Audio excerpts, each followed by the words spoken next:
Let's get started. Thanks everybody for coming today to the pitch workshop for the Proteus competition. Before we get started, as always, we want to thank our sponsors for this competition. Without sponsorship, events like this cannot take place. So thank you to all the sponsors for this competition. This is actually a really interesting competition for the challenge of developing commercialization strategies for technologies. And there's 3 technologies, one from each university, with 3 different universities. So we have a CRISPR microbiome modulation technology from Western, a neonatal laryngoscope from McMaster, and a flexible pressure sensor from the University of Windsor. And I believe McMaster and the University of Windsor are online now watching. So hello to all of you. The business plans have been judged. And as I understand it, there are 2 winners for each technology except for the laryngoscope, for which there's 3 winners. There's a tie there. So for most of them, you have a 50% chance of winning, so good for you if you're in the competition now. But for the laryngoscope, you maybe have about a 33.3% chance of winning. Okay. Just a reminder, we had the business plan workshop, the business plan submissions, obviously that's already happened. Today is the pitch workshop. The final pitch competition is on the 26th of March. And I will talk a bit more detail about the actual pitch competition at the end of this presentation, okay? So, Proteus pitch workshop. Today is the pitch workshop. So today what I'd like to do is talk a little bit about what is a pitch. What's the purpose of a pitch, and why do we use a pitch in business competitions, and why do we use a pitch in business? And then I'd like to discuss a little bit about the structure and nature of the pitch. And at the end, I'd like to talk about the actual Proteus pitch competition, which is a variation on the pitch. Just as a reminder, everyone submitted a business plan for the business plan competition. It was divided into 3 sections. First section, you described the market, the problem you were addressing, the problem the technology was addressing, the customer for that technology and what that market looked like, what the technology is and how it solves the problem, and how you develop this technology and get it to market. Those topics were not accidental. Those are exactly the same topics you describe in your pitch. So, remember the goal. If you're having trouble figuring out what to talk about, if you're having trouble how to focus your pitch, just keep in mind the goals of this competition and the goals of a pitch in general. Creating a viable commercialization strategy, right? Not a commercialization strategy, but a viable commercialization strategy. That's the key word. Understanding how your technology allows for a new product or service that is needed in the market and valued by its customers. That's what you're going after. That's what you want to describe in your pitch, regardless of the length of the pitch. You want to identify a sustainable business model and understand how you'll generate a sustainable and growing revenue stream. You want to understand the commercialization process and how you get your technology to market. Okay? These are the same topics that were in the business plan. This is the goal of any business. So the pitch. Who has not done a pitch? Everyone else has done a pitch. You're all veterans at pitching. It's amazing. That's fantastic. Okay. That makes this very easy. So, for any pitch, there's two things you need to know. Who is your audience, and what's the desired outcome of the pitch?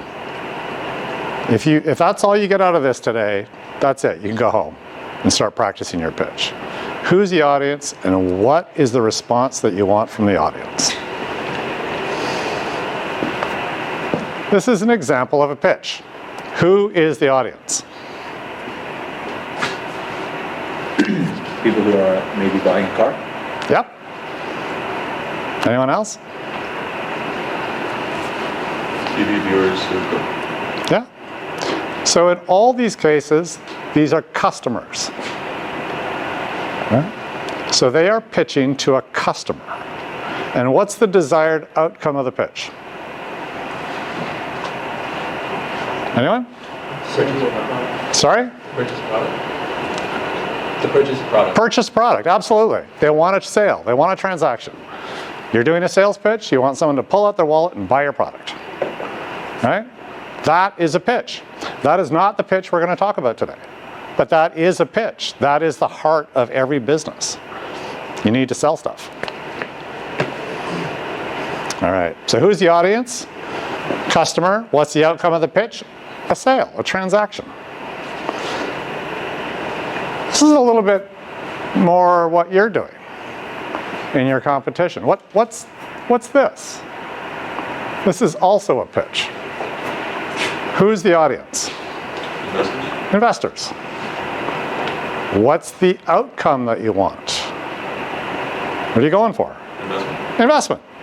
Do you get an investment by doing this? Not necessarily. Not necessarily. Well, hopefully. So hopefully, eventually you get an investment. But the outcome of the pitch is not an investment. If you're asking someone for $10 million, they're not going to pull out their wallet and give you $10 million after you do a 10-minute pitch. Right? There's more to it than that. So the outcome that you're going for, so, you know, who's the audience? Investors. What's the outcome of the pitch? You want the investor to say, that's amazing, tell me more. I want to learn more about it. So there's a book called The New Elevator Pitch by Chris Westfall. And it's the tell me more response that you're going for from an investor. Right? You want to get to the next step. You're pitching to investors. You're looking for an investment. Where does this pitch fit into that investment process? What does that look like? So, first, in a standard pitch to investors, you usually start off by trying to get their attention. And that could be a one-page non-confidential summary that you send to investors that describe your technology in the market. It could be a 30-second elevator pitch. You happen to run into one in a bar in an exotic location. Who knows? Always have it ready. Always have that 30-second pitch ready. And the response that you get from the investor is what? Tell me more. And then you're invited to actually give a pitch. That's the tell me more response. And you're invited to give a standard pitch. So a standard pitch this is Guy Kawasaki's 10 slides, 20 minutes, 30-point font rule for a standard pitch. A standard pitch is generally 10 to 20 minutes, where you give a very high-level summary of the business opportunity that you are presenting to the investor. What's your product?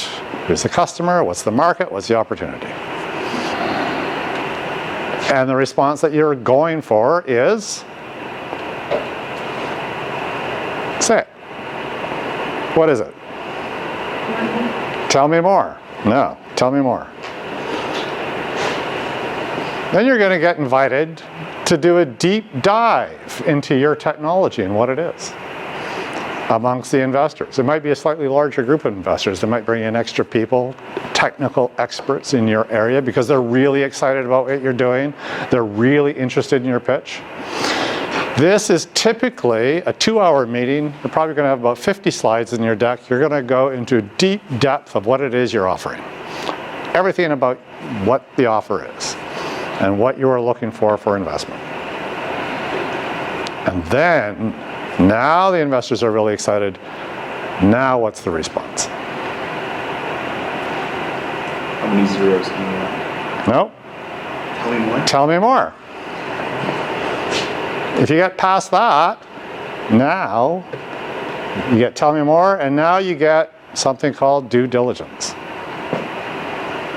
Depending on the size of your company, this could take 3 to 6 months. If you're a big complex company, it might take 6 months to do due diligence. If you're a startup, it might be quite quick.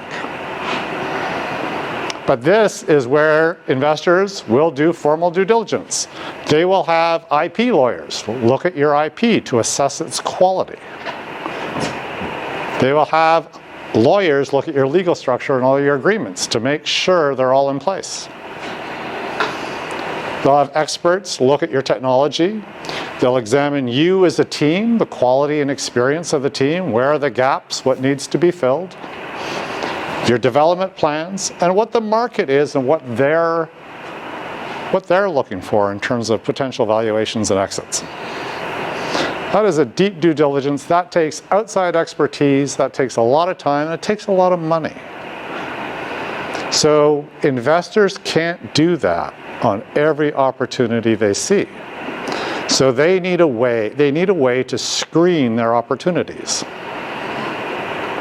And so a pitch is a screening mechanism for investors. Right? So when you're going after investment, you know where you fit, you're in the screening mechanism, and they're assessing lots of technologies.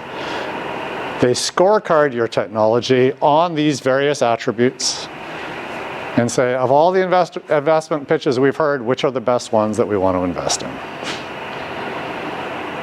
Right?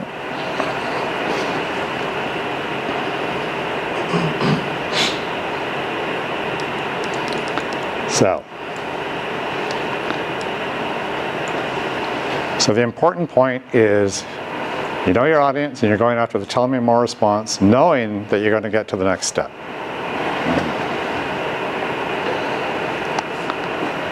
So now let's get back to now that you know what the pitch is and how it fits into an investment and the investment process, let's talk a little bit about what the pitch is itself.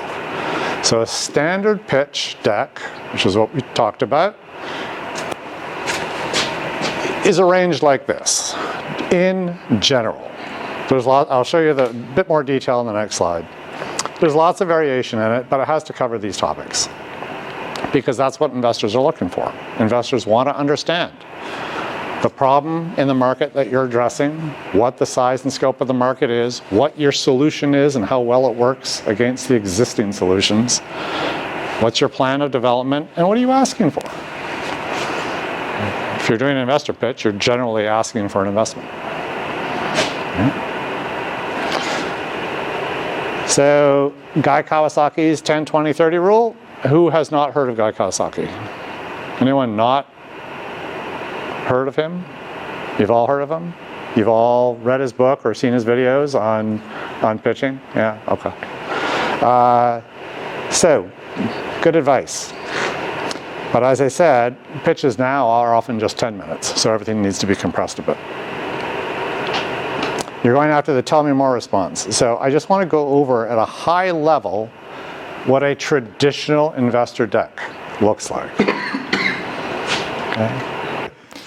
So this is an example of a traditional investor pitch deck. This is the classic 10-slide, Guy Kawasaki 10-slide, 20-minute, 30-point font pitch deck. This is what you see with pretty much all investor presentations. The arrangement may change and may be customized, but the content will always be the same. So just as an example, if I go through it, slide 1, always the title, your name, contact information, and the hook, the elevator pitch. How is it that you attract the audience's attention? The next slide discusses the market. the problem or need in the market that your technology addresses. Then the customer who has that problem. What does that market look like? How many customers are there on an annual basis? What's the cost of the problem? And what is the impact of an inadequate solution? In other words, if you have a better solution, can you reduce the costs due to the existing problem? Then the next two slides cover your solution. What is it? How does it solve the problem? And how is it that you're better, faster, or cheaper than the competition? What makes you superior? You may also at this point discuss something about your IP position as it relates to your technology. In addition, the financial model. What is the revenue potential for your product, for your company, and what assumptions were made when you calculated that? It usually isn't perfect at the early stages of the game, but you want to make sure you understand what your assumptions are when you're calculating what your potential revenue is. The next slide are your development plans. How are you going to get this to market? Who is the first customer segment? How do you handle manufacturing, regulatory, clinical reimbursement, etc.? How does this get to market? And how are you going to get reimbursed? You'll have one slide describing the team, and often in the early stages, it's what the gaps are in the team. What gaps need to be filled? Usually your team isn't complete, but it's good to show recognition that your team isn't complete and that you need to attract outside expertise into the team for you to be successful and to get the technology developed. Then there is the classic program flowchart. That is, what are your timelines, milestones, and budgets? What are the use of funds? Your last slide will be asking for money from the investors. What is the ask? But that usually falls right out of your budget slide. Okay, so let me just go to the next slide.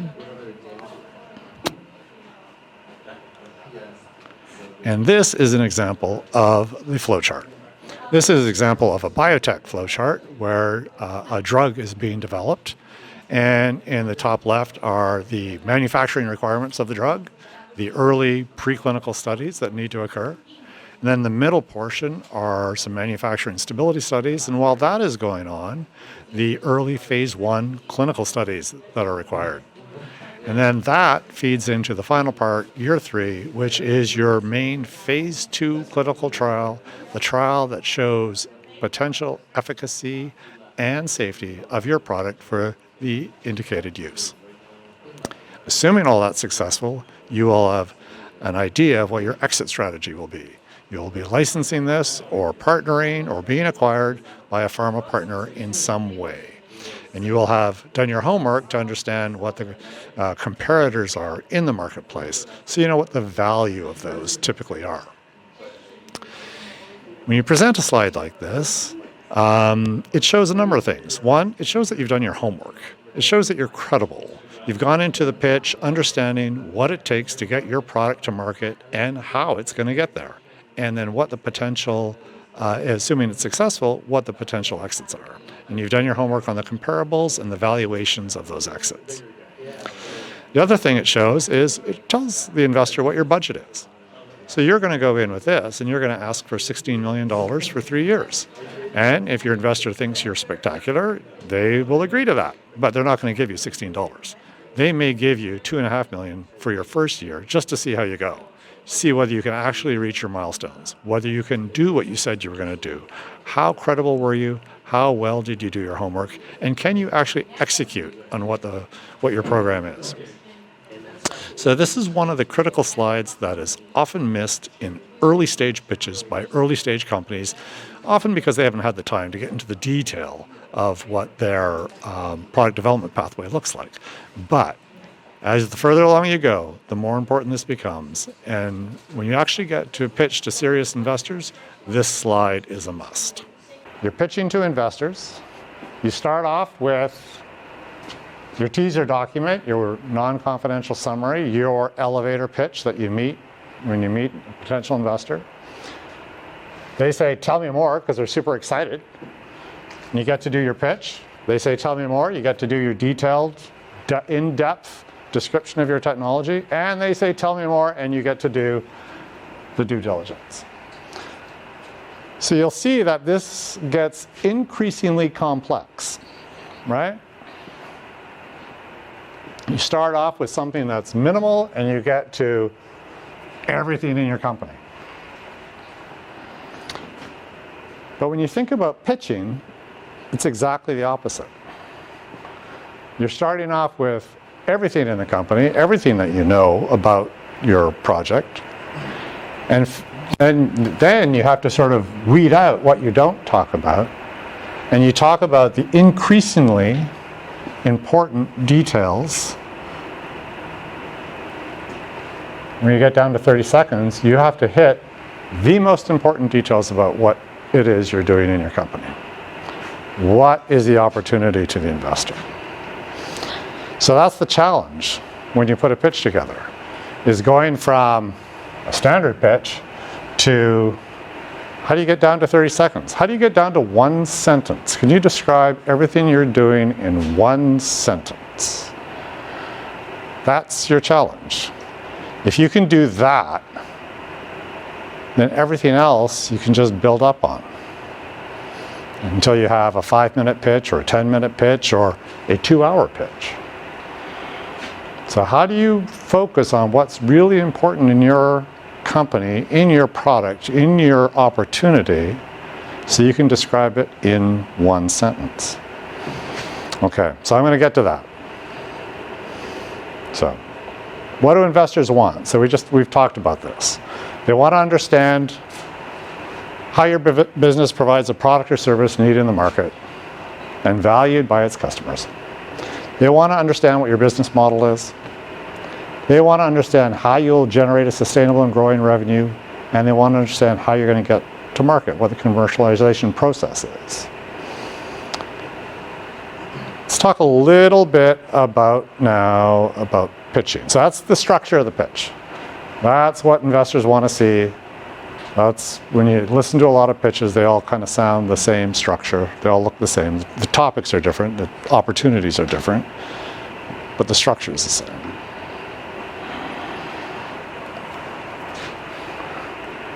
Just a few comments about connecting with your investors. So we know what the investors want. How do you connect? I thought this was a good summary by Evans at Mars, Pitching to Investors. All the references will be provided in the handout. So you want to connect emotionally. Your investor wants to understand who your customer is and what their pain is, what problem they have, and why is it a problem, and why is a new solution so needed.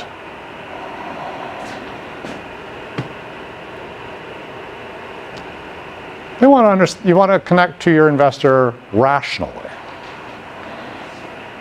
They want to understand your business model, your market sector, your value proposition. So you have an emotional connection and a rational connection. And of course, they all want to understand you fiscally. What's in it for them? What is the revenue model?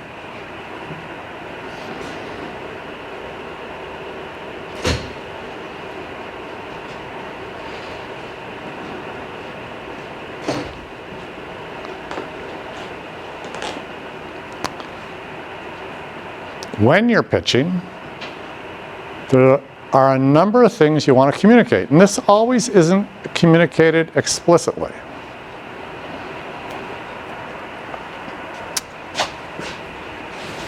Honesty, that's the most important. You want to give straight answers to straight questions. If you don't know, you don't know. That's fine. You are never going to have all the answers. It's okay not to have all the answers. You have to have answers to the important questions. Credibility. You have done your homework. You have demonstrated some insight about the customer and the problem. You've shown resourcefulness. Whatever you've done to date shows that you can take a small amount of money and stretch it out and get a lot done.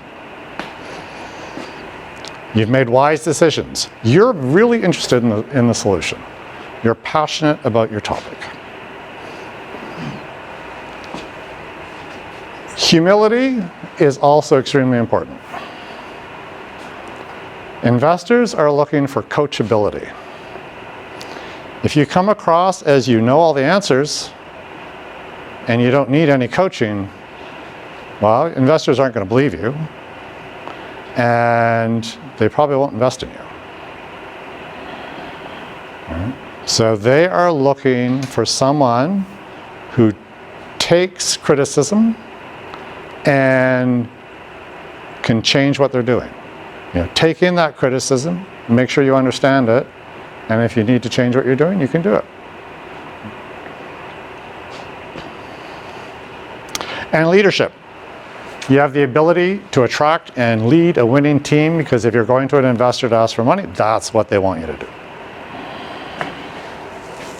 So those are some of the soft skills to consider as you're putting together your pitch. All right? These aren't things that are always explicitly stated in your pitch. These are often things that come out through the questions and answers and the discussion afterwards.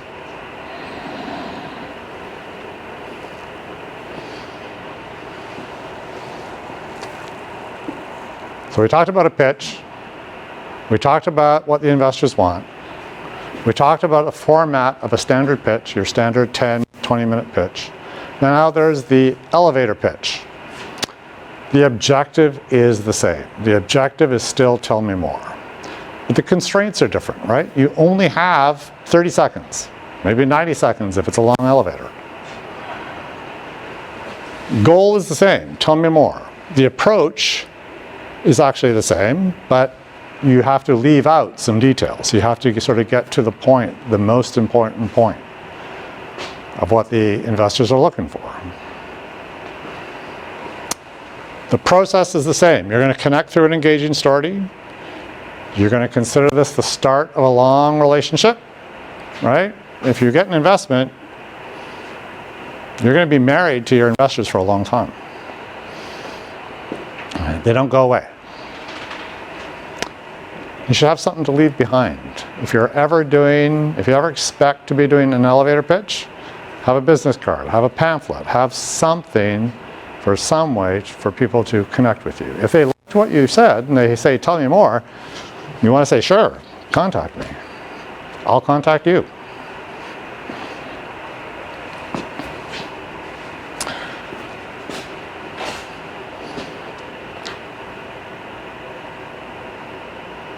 So when you're doing a pitch competition, it's a little bit different than pitching to investors. And I'm going to discuss just one of the little tweaks that's a little different.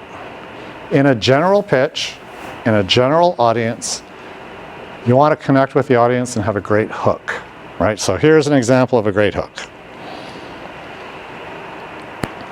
One sunny, crisp Saturday in September, when I was 7 years old, I watched my father drop dead.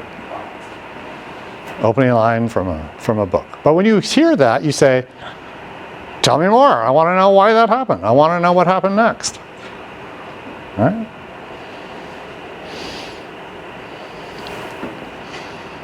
In some pitches, and I can tell you, we just had a pitch competition with an investment bank. And the business analyst that was listening to all the pitches, they said, do you know what I really hate about pitches? I hate it when they come up with that corny hook at the beginning where they say, oh, pretend you're the patient and that some disaster happened and now you're somehow, you are sick and injured and now you need to be fixed in some way by your technology. Professional investors who listen to pitches over and over and over again usually want to get to the bottom line. They usually want to understand really what's the business opportunity. You don't need necessarily a hook to get them excited. Usually the business opportunity will get them excited.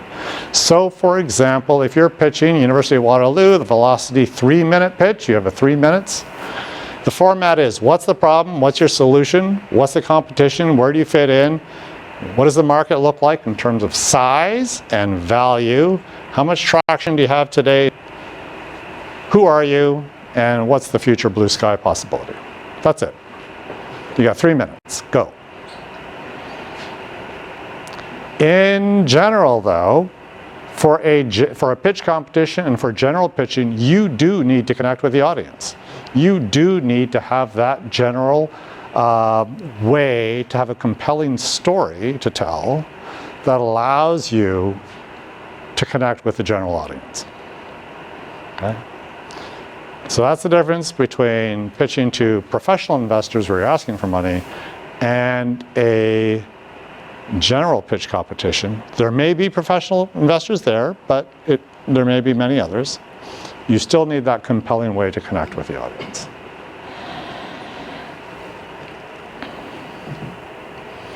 Okay. So now we get down, we talked about the 20-minute pitch, the 10-minute pitch, the 30-second pitch. All of these start with your one-sentence description of your company. And that's called the value statement. What is it? Typically has 3 components. What's the product or service that you have? Who's the customer user that represents your market? And what value does it provide to the customer? Because everybody knows that without a customer, and if they don't find any value in your product, you don't have an opportunity. This is the core. The problem that you're addressing, who has the problem? Your customer, and why do they find your product or service valuable? So how do you do that, right? Let me give you an example.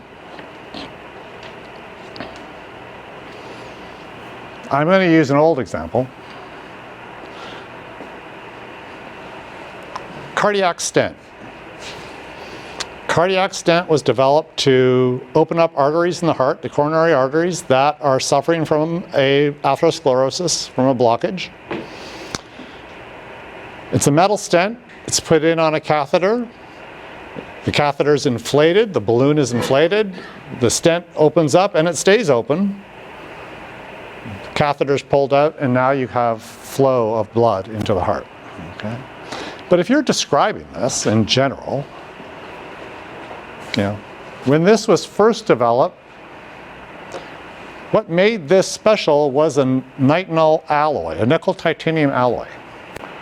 Until you had that alloy, you couldn't do this. You couldn't do it with stainless steel, because you take a little stainless steel mesh that big, you can't feed that up into your arteries and around corners and into your heart and around the architecture of your heart. It doesn't bend. So you needed a special alloy that had superior physical properties. It allowed super elasticity and shape memory. That was really important for this to occur.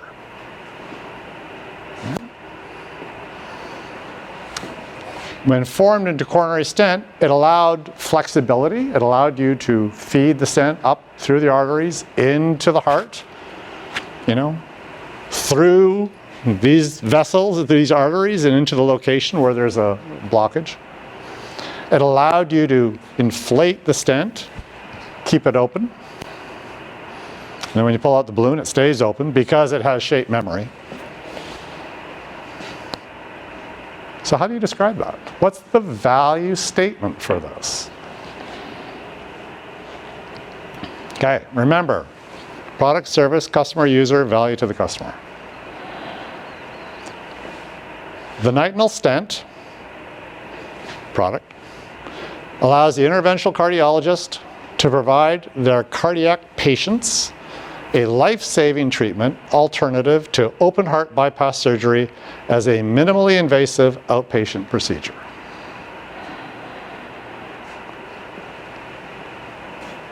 What did I not say? The name of the alloy? What's so special? I did say the name of the alloy, but you don't have to. I could have just had a new coronary stent. But there's a few things I didn't say that were in the previous slide. Do you remember? Physical properties of the alloy. I didn't talk about the physical properties of the alloy. I didn't mention superelasticity. I didn't mention shape memory. I didn't talk about how it works. I didn't talk about why it can do what it can do. I only talked about the value it provides to the customer. The mechanism by which something can occur is probably important for why it exists. It's probably important for your patent position. But it may not be important for, describing it to your customer and the value that it provides.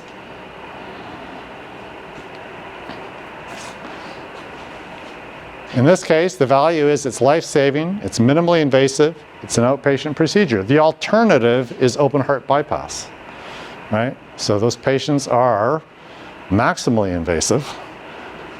They're in recovery in the hospital for a week. Their outpatient recovery is months. Here, you go in overnight, you have a stent put in, you walk out the next day. So the value is really clear. Right? The value to your customer, who's the cardiologist, and the patient, they'll understand that instantly. Okay? Okay, you got that? It's all clear? Great, now it's your turn.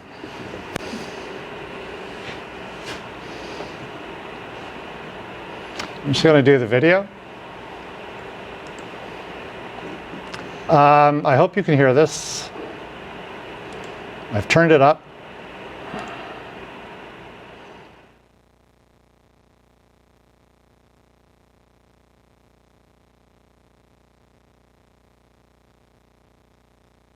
Hey, I've got a great idea for a business. That's exciting. Tell me about it.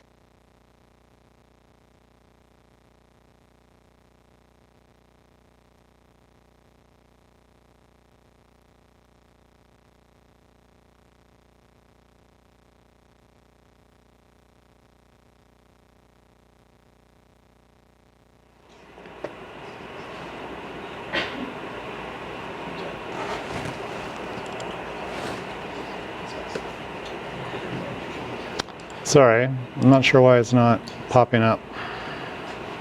I've got a...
Great idea for a business.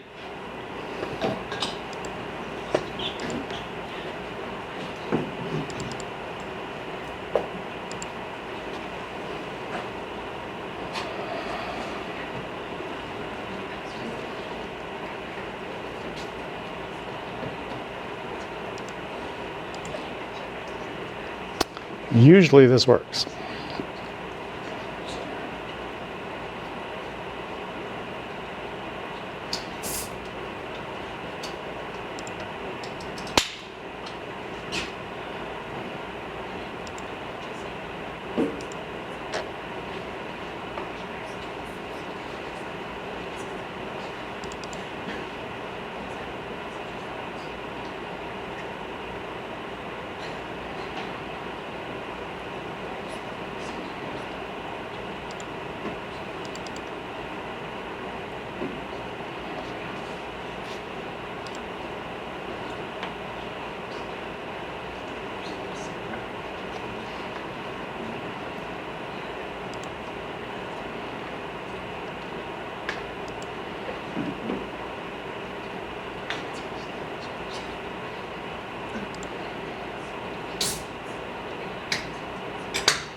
All right, here we go. So listen Hey, I've got a to great idea for a customer. business. That's exciting. Tell me about it. I've developed a chemical isomer that links to volatile organic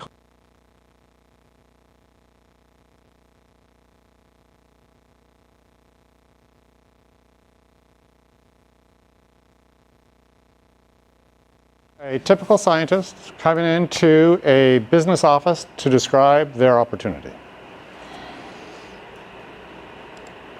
Hey, I've got a great idea for a business. That's exciting. Tell me about it. I've developed a chemical isomer that links to volatile organic compounds causing carbon bonds to rupture and wraps them in a nanotube coating. Huh. That's a little confusing. Can you dumb it down for me? Sure. What I do is I take a proprietary isomer that I developed with a picric acid wash that hollows out the carbon bonds and replaces them with a nanotube wrapping. Okay, so I guess it's pretty technical. Oh yeah. I've been working on this isomer for 9 years. So what's the business idea? To sell it, To who? everybody will want one, What for? so they can wrap their volatile organic compounds in carbon nanotubes. I think you might need a target customer. I don't think I need to wrap my compounds in your nanotube. Well, maybe not you. So, for people who buy it, what's the value you are providing them? I've developed a chemical isomer that links to volatile organic compounds causing carbon bonds to rupture and wraps them in a nanotube coating. You've said that already. This is getting annoying. Why should anyone care about your isomer? I spent 9 years on this. I know that. Okay, pretend I'm an investor. How can I make money off your product? By selling it. You're a smart guy, but try not to think like a scientist. Think like a business person. Okay. Value chain. Term sheet. I have to go now and answer that. That's not your phone. I know.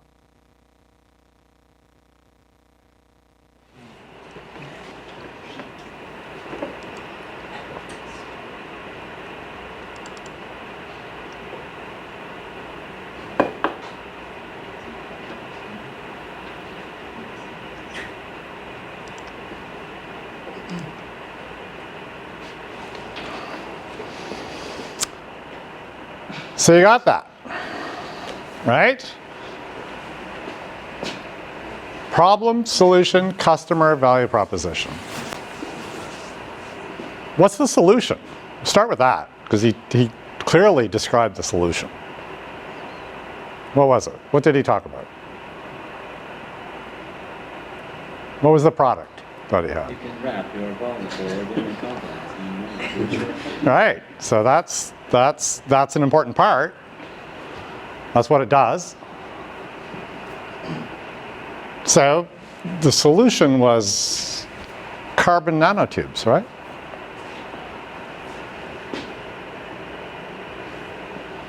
And the problem was volatile organic carbons, as you said. Who's the customer? And what is the value proposition that that customer would find in this solution? Because without that, how do you describe the opportunity? Why is it interesting? Besides the fact that he spent 9 years working on it.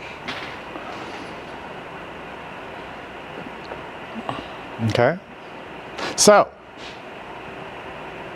when you pitch, don't pitch carbon nanotubes. Well, you need to describe the value. You need to have a value statement. You need to understand who the customer is and what value your solution has to the customer. So let me just provide that in this case. What is a product? Who's the customer? What value does it provide to the customer? So I have a simple, low cost, environmentally safe. That's the value statement. An additive, simple, low cost, environmentally safe additive that allows paint manufacturers to eliminate odors and irritation from their interior latex paints to easily create low volatile organic carbon paints. Now you understand it, right? You understand who the customer is. You understand why they find it valuable, because it's simple, it's low cost, it's environmentally safe. You understand what is the product. It's an additive. What didn't I say? I didn't say it was a carbon nanotube. Go ahead.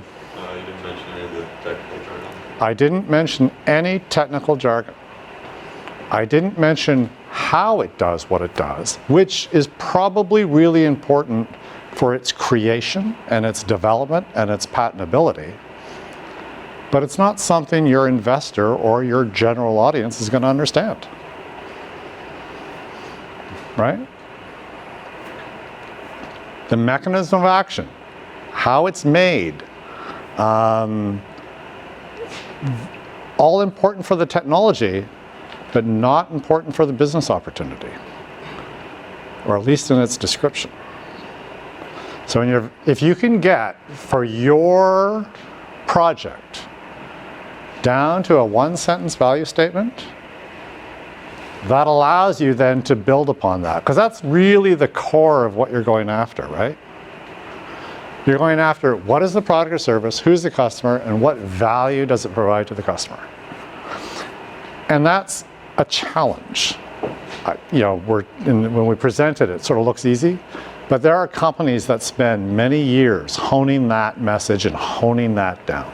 It is not automatically an easy thing to do. But it's really important. Simplicity and clarity are memorable.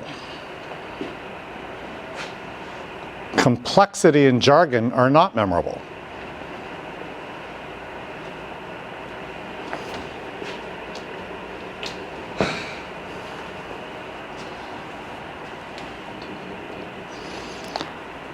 What was the 2016 campaign platform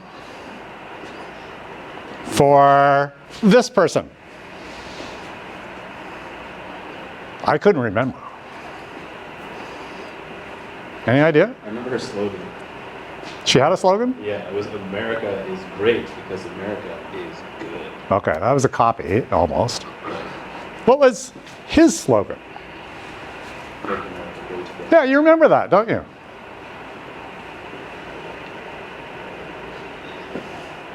Her campaign platform was something about women's rights, something about raising the middle class incomes, and something about campaign finance reform.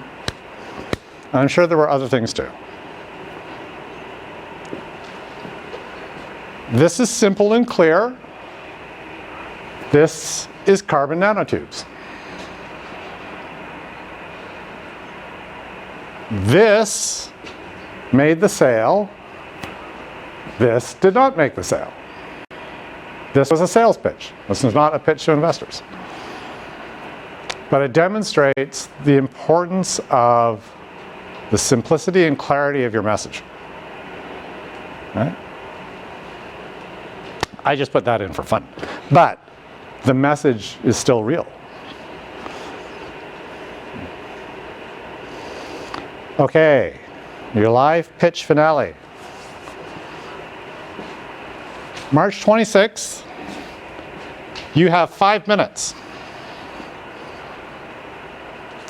5 minutes is not a long time, but it can feel like forever if you're not prepared, right? So craft your pitch. This is sort of either a short pitch or a really long elevator pitch, depending on how you look at it. Now that you know what goes into a pitch. You have 5 minutes. PowerPoint slides are allowed. You need at least one team member to present. You can have more than one, but those interchanges can really eat up time, so you have to be careful.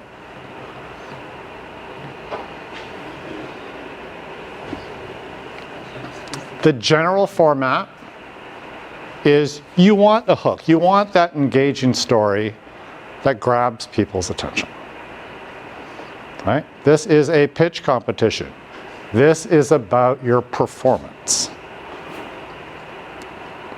You want to be simple and clear. You don't want to be carbon nanotubes.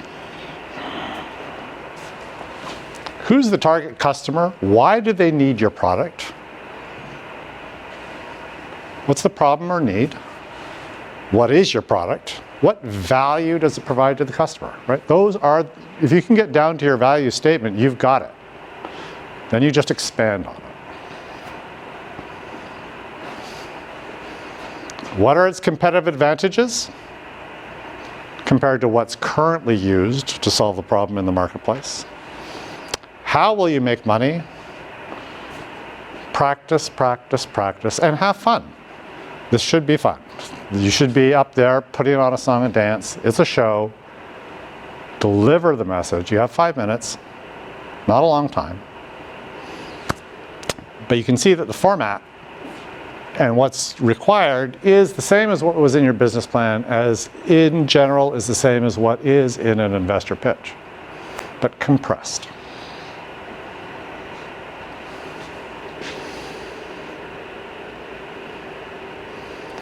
The judges will score all the pitches. They want to, how well was the problem in the market described? How well was the customer described? How well was the value proposition described? How does the technology get to market? And the performance. How well did you tell the story? How well were you interesting? Did you keep their attention? Were you entertaining? All of those are important.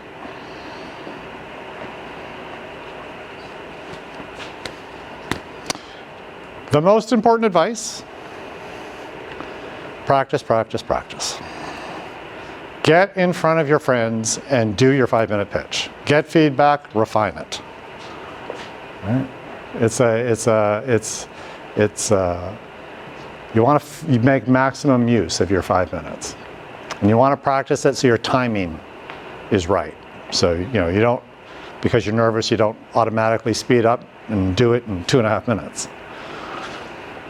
You want to fill the 5 minutes with solid, good information that describes your business opportunity.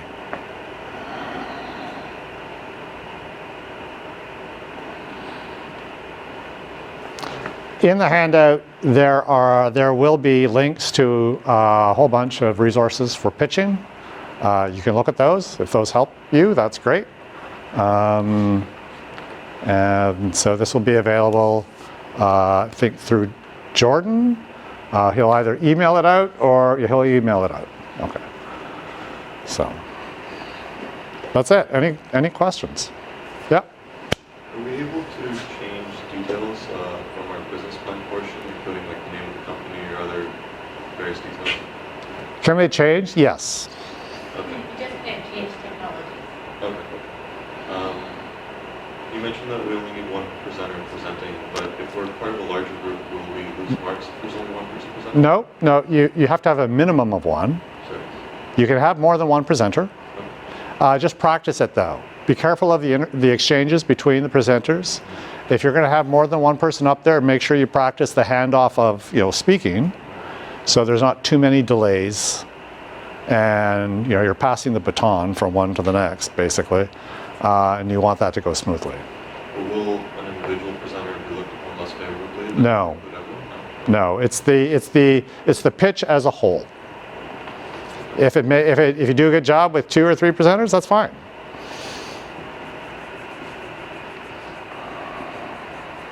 The other thing I'm going to add is that every team will have an opportunity to do a practice pitch, either at their institution or here at Western. Okay, so for those. So just for those who are listening on the stream, Lisa said that everyone will have an opportunity to practice their pitch at their institution, right? So you can expect an email to be pretty much short. Okay, so you will all be emailed for your practices. About a week before. For those teams doing the Western technology, it will be about a week before the practice. Okay, for the Western people, it'll be about a week before the pitch. Okay. But practice before that. You don't want that to be your first practice. Come prepared. Yes.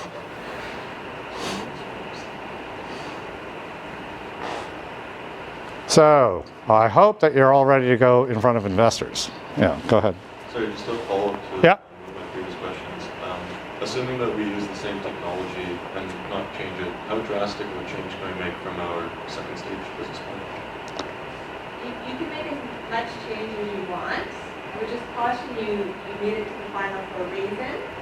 So that you can do a complete change. I'm not sure if that's the best idea. But, I mean, it's totally up to you. You must be thinking it's a much better plan that you have now. Potentially. Yeah, okay. Go for the best plan.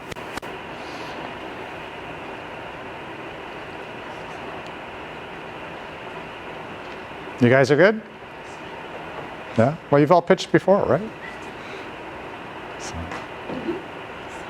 All right, that's it.